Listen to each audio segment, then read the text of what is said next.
In the matchup with the Bucks versus the Dirty Birds, expect it to be a pinball machine. We have two fantastic offensive schemes going against defenses that can't seem to stop really anything. I would expect Atlanta to come out with a W here, but the Bucks are going to give them a show. Now, Fitzmagic had a good run in the first few games, but Winston coming back in, if he's anything like the last few games of last season, he'll keep that offense on a good roll.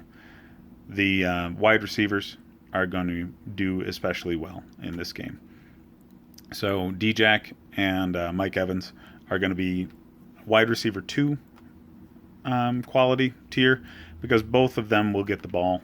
Winston is going to be a good backup play if you have, say, Drew Brees, who's on a bye week.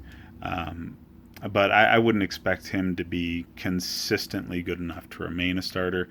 This game is going to be a very good one for him, though, because it's going to be high scoring. Now, on the Atlanta side, the usual suspects are going to do well. You're going to have Matt Ryan and Julio Jones putting up a standard amount of points. But defense is still key in on Julio Jones, and that's going to open up the other receivers, specifically Calvin Ridley. He's young. He's not going to be a great play every single week, but I expect him to show up strong in this matchup.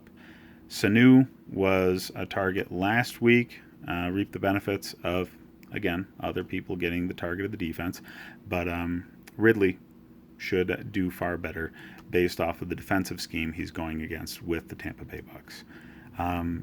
Coleman is probably going to be a stronger option than Freeman here, simply because he's better in the passing game, and I expect it to be high scoring. At times, Atlanta may even be behind and not necessarily want to focus on running the ball so much.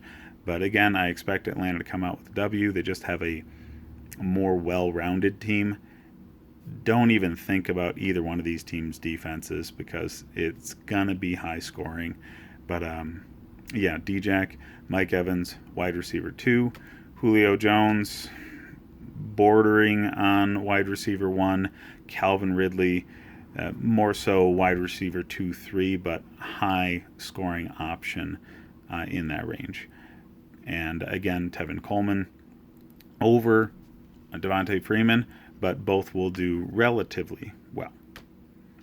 And we're on to the next one, guys.